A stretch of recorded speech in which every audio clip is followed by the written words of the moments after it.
Un tema importantísimo. Van a cambiar el cálculo para determinar el aumento de la factura de gas. Y vos decís, ¿what? ¿Qué pasó? ¿Qué? Bueno, le llamamos a Romina Ríos de Protectora para que nos explique un poquito acerca de esta cuestión y a ver qué tenemos que tener en cuenta. Romina, ¿qué tal? Buen día. Natalia y Antonio te saludan. Bienvenida. Buenos días, ¿cómo les va? Muy bien. Bien, muy bien. Acá curiosos y bueno, con este interrogante, ¿no? De a ver cómo será digamos, este cambio que han propuesto en el tema de la medición de la factura del gas. Bueno, es un procedimiento dentro de lo que es el universo de la factura del gas. Es una parte de todo lo que implica la negociación entre las petroleras y las distribuidoras, en donde interviene el Estado en el medio. ¿Qué pasaba antes? Se pagaba un precio por el costo del gas estimativo de Ujú. lo que iba a valer en los próximos meses. Entonces, las distribuidoras luego obtenían lo que son las diferencias diarias acumuladas. ¿Qué quiere decir? Que como el precio del gas está atado a lo que es el valor del dólar y a todo el contexto internacional, va variando día a día. Ujú. Entonces, antes el procedimiento era que cada 4 meses se establecía esas diferencias diarias, es decir, entre lo que pagaron y lo que realmente costó el precio del gas, se pagaba cada 4 meses dentro del cuadro tarifario. No venía un ítem separado, sino que venía dentro del cuadro tarifario. Entonces, lo que se estableció a través de esta modificación, que en teoría rige a partir de agosto, digo en teoría porque generalmente los cuadros tarifarios a veces se demoran en elaborarse por Enargas, Ujú. que es la autoridad que va a estar a cargo de esto. Entonces, antes, en vez de hacerse de 4 meses, se va a empezar a hacer de manera bimestral, es decir, cada 2 meses. Ujú. Pero el usuario lo ve o no lo ve. No, no lo va a ver en la factura, no lo va a ver escrito que diga diferencias diarias acumuladas, porque va dentro de lo que es el cuadro tarifario que se le aprueba, en donde está el precio del costo fijo y Ujú. el cargo variable. Que lo va a sentir, puede que lo llegue a sentir dependiendo cómo son esas variaciones a nivel internacional. Claro, Porque recordemos que nosotros los usuarios en Argentina tenemos muy metido en la cabeza que ya sabemos cuándo va a aumentar nuestra factura, por claro, ejemplo en el invierno, claro. porque tenemos mayor consumo. Y cuando hay anuncios obviamente de aumento de la tarifa. Pero Ujú. este tema de las diferencias diarias no lo tenemos separado, lo tenemos dentro del aumento tarifario. Nos avisan va a aumentar, aumenta y bueno, decís voy a pagar más. Pero no lo tenemos interiorizado nosotros como un elemento dentro de la factura del gas. Ujú. Entonces, ¿qué es lo que se busca con esto? En principio, que hayan unos impactos menores en el usuario, es decir, que cuando le tocaba en invierno pagarse esas diferencias diarias acumuladas, nosotros a su vez teníamos un elemento negativo que era el mayor consumo de gas por las bajas temperaturas. Claro. Entonces teníamos ese doble impacto en la factura. Ujú. En teoría lo que busca el gobierno es que este impacto no sea tanto para los usuarios, pero sí para las empresas que tengan, digamos, menos plazo para cobrar esas diferencias diarias. Ujú. Romy, a ver, entonces podemos inferir en que las correcciones van a ser más frecuentes, pero a la vez más pequeñas. Exacto, exactamente. En teoría te digo por qué, porque Mm. lo que te hace es, si bien la intención inicial del gobierno nacional es que los usuarios tengan mayor previsibilidad de lo que van a pagar, lo cierto es que no tenemos mayor previsibilidad, o sea, no sabes qué te subsidian, cuántos metros cúbicos tenés dentro del bloque subsidiado, si tenés o no subsidios o por qué te lo sacaron. Mm. Efectivamente, que la ley de zona fría también lleva confusión. Muchos me dicen, no, tengo Ujú. los subsidios porque acá dice tengo zona fría. No, una cosa son los subsidios, otra cosa es zona fría. Ujú. Entonces, básicamente no lleva mayor previsibilidad. Eh, Lleva un poco más de rapidez en las empresas de cobrar esas diferencias, que ojo, también cuando estas diferencias sean a favor de los usuarios, es decir, que los precios bajen a nivel internacional, esas diferencias se tienen que devolver. Ujú. Bien, No bien. es siempre solo a favor de las empresas, sino que cuando haya diferencia a favor de los usuarios, es decir, hicimos una previsibilidad del precio que es mayor al que efectivamente se pagó, bueno, esas diferencias se tienen que devolver a los usuarios también a través del cuadro tarifario. Ujú. ¿Quién va a implementar entonces el nuevo mecanismo? El que elabora los cuadros tarifarios es el Ente Nacional Regulador Eléctrico, que ahora tiene un nombre más difícil porque se unieron el de la electricidad y el del gas, pero es el que se llamaba Enargas en su momento. Bien. Y esto también ha llevado al tema de los faltantes de gas, porque en algunos sectores, acá en Mendoza creo que no se ha dado, pero en otros lugares sí, como en Buenos Aires, que le han cortado el gas a algunas industrias, algunas estaciones de servicio. Esto también, digamos, como afectaría a esos reglamentos, a esos contratos.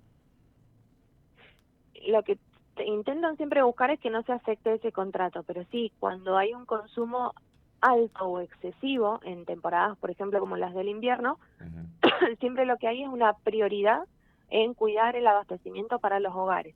Entonces, si hay mayor demanda y todavía no se puede proveer de esa manera tan rápida, entonces primero se va cortando a las industrias, a los comercios y por último a las estaciones de GNC y por último a los hogares, que es lo que no tiene que suceder. Así que si aquellos usuarios que están teniendo baja presión controlen, no deberían tener problemas en sus hogares, pero puede suceder en algunas localidades de la provincia que la presión esté un poquito más baja, sobre todo los días más fríos del año.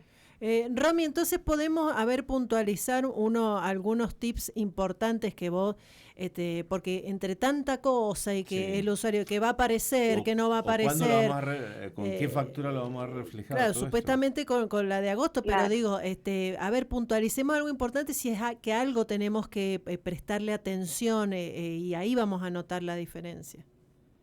Exacto, mira. Se empieza a aplicar a partir del cuadro tarifario de agosto. Entonces va a ser la factura que vos recibas en septiembre o octubre, porque recordemos que tenemos 60 días de la toma de lectura en la factura. Entonces la vas a recibir posterior a esto. No lo vas a anotar en la factura escrito, no va a venir un ítem específico, pero vos lo que tenés que tener en cuenta siempre son los consejos básicos que tenemos en el consumo. Controlar el medidor de tu casa con lo que indica la medición en tu factura. En el margen izquierdo ustedes van a tener el nombre de ustedes, el domicilio y abajo van a tener un gráfico de barras que ahí ya lo pueden notar si tienen un consumo que está bien medido o no está bien medido y abajo los datos de la medición. Ahí van a controlar. Ustedes tienen que saber siempre que el medidor de la casa siempre tiene que indicar un poquito más. ¿Por qué? Porque el lecturista ha pasado unos 20 días antes. Entonces anotó determinado consumo. Entonces en esos 20 días en la casa seguimos consumiendo gas.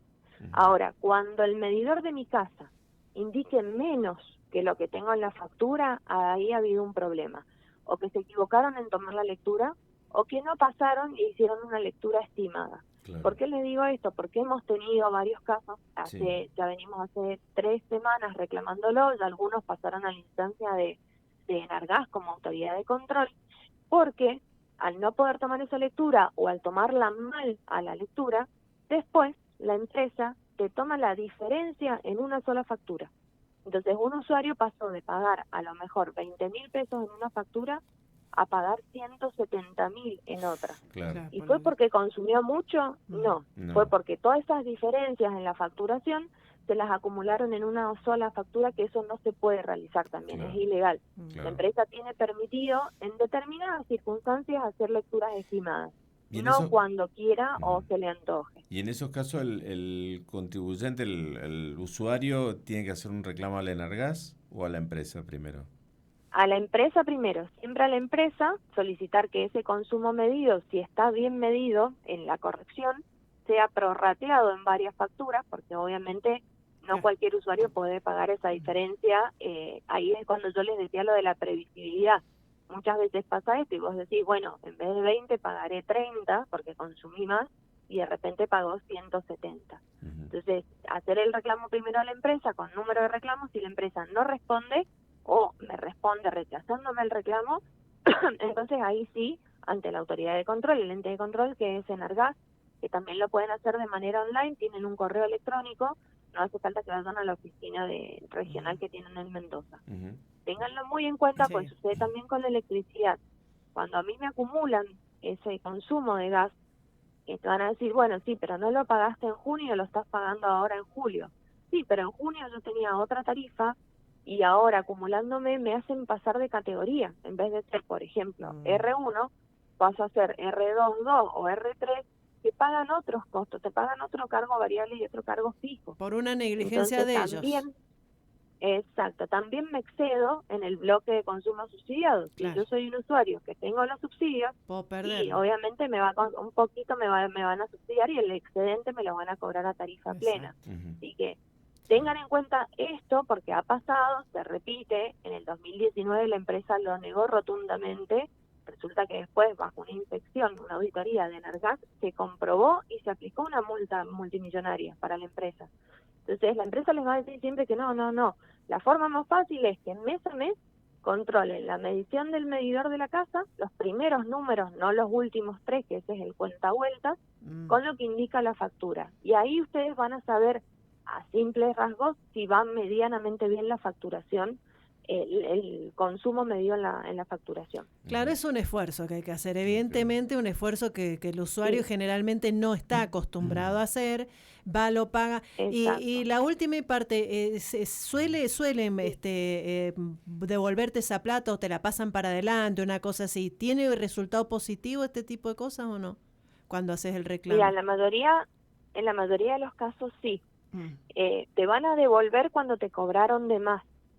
Bien. Pero si te cobraron de menos y te acumularon y efectivamente lo estás consumiendo, lo que te puedes hacer es ese prorrateo en varias facturas sin interés. Bien. Es decir, no que te lo acumulen los 170.000 en una sola factura, sino que se te lo vayan prorrateando en las próximas facturas que vengan, entonces también lo podés pagar. Bien. Volvemos a repetir lo mismo, porque no es culpa del usuario. Sí es culpa del usuario cuando el usuario ha cerrado con llave, con candado, ha soldado la puerta del medidor de gas o ha construido y el medidor ha quedado en la línea, en la parte de la propiedad privada, porque ahí no pueden ingresar los lecturistas.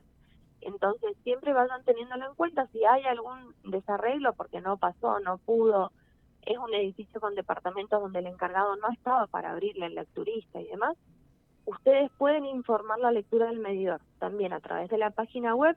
Le sacan una foto o lo anotan, lo informan, entonces de esa manera la empresa no tiene ningún tipo de excusa para no cobrarme lo que efectivamente consumí. Bien, gracias. Bien. Romina, te agradezco muchísimo el contacto y la explicación. No, por favor, a ustedes que tengan una excelente semana. Gracias, igualmente para vos. Romina Ríos, de la ONG Protectora, explicándonos detalladamente todo esto. Es muy importante, para que lo sepan, para que no tengan sorpresas y para que sepan cómo manejarse también, hacer este tipo de reclamos. Siempre es bueno. Hay que ser responsable. ¿Quién hace esa lectura? ¿Quién lleva ese número? ¿Quién sabe? Después dice, ay, me vino tal cosa, uno no reclama, no lo tiene claro. O sea, es que... Yo no lo paso no lo he visto en mi vida el medidor. No sé, no sabía que eran los últimos números, pero que hay que mirar los primeros. Así que bueno, es responsabilidad claramente. Sí. Bien.